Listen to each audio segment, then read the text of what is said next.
Alright, I'm back with another indie game, and in this one, you play as a goth girl who has mousseless.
Jokes aside, Artis Impact came out last year in August, and as shown in the credits, made by a single dev.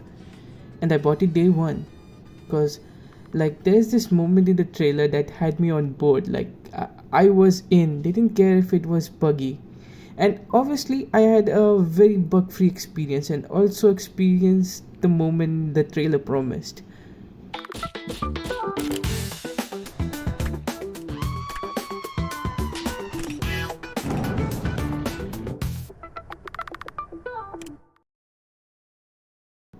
I recently started playing it again because I noticed that they had added achievements and that there is gonna be a DLC as well.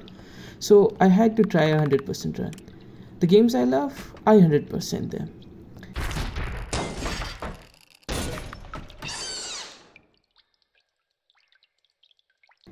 And this game is built for it. There are so many scenarios that can be discovered, interactions with NPCs that can trigger some really hilarious cutscenes, but it also gets serious when it has to.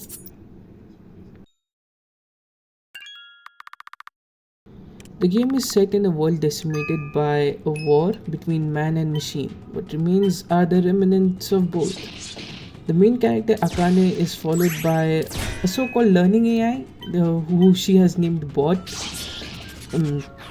and she herself has some relationship with the people who have caused this decimation. The revelations of who and what she is fed throughout the story, and here's a funny thing: even though that she is related to people who caused this catastrophe, she herself is a very kind-hearted and lovable goofball. Very difficult to hate, and probably it's also because it has been so long since the decimation happened that no one cares anymore. And add to that, Akane happens to be a kind-hearted, lovable goofball, so it's very difficult to hate her. The entire game is a journey to explore the world and to prove herself that she is capable, and also to prove herself to her peers who happen to work with her in this organization called Lit. Lit is this organization that has been established to protect humans from malevolent AI. Although learning AIs like Bot, they don't come under the category of malevolent since they don't really do anything harmful to their subjects or the subjects that they follow. They are also tolerated because they happen to be part of this exchange between the humans and the AI. The more the learning AI learns about the humans, the more the humans learn about the AI. I also want to talk about the environments in the game. And oof, every place we visit has a story to tell. Even when we are traveling to those places, there are events that get triggered that keep you occupied, and yeah, they tell you more about the world and how it came to be. It also sometimes gives you rewards that can be helpful in your boss fights. And man, so essentially, this game has turn-based combat, and it happens to be tough as nails if you're not prepared properly, if you have not upgraded your weapons correctly, if you have not got the right materials to buff yourself up, then oof, yeah, you'll have a really hard time getting through the bosses. And sometimes regular enemies could be more than enough to end your game. And this game does not have autosave, so that's one other thing that you should look out for. The character designs in this game, they remind me a lot of Nier Automata, and it's definitely had some influence in this game given the setting about AI. And Akane, the main character, she is essentially an A2 with a dress on, so that is that. Also, this game has I found it quite similar to Persona and the Tales of series, given how we explore the world and we bump into people who give us rewards, or they give us some quest and that sort of things. Which is, again, if you like those games, this game is right up your alley. And it has and like those games, it has random events that trigger. The art style is amazing, the cutscenes are amazing, and I think it's a really amazing game. You should play it. The one pet peeve that I have with this game is that while you're playing it, so I put about 5 hours into the initial section of this game, and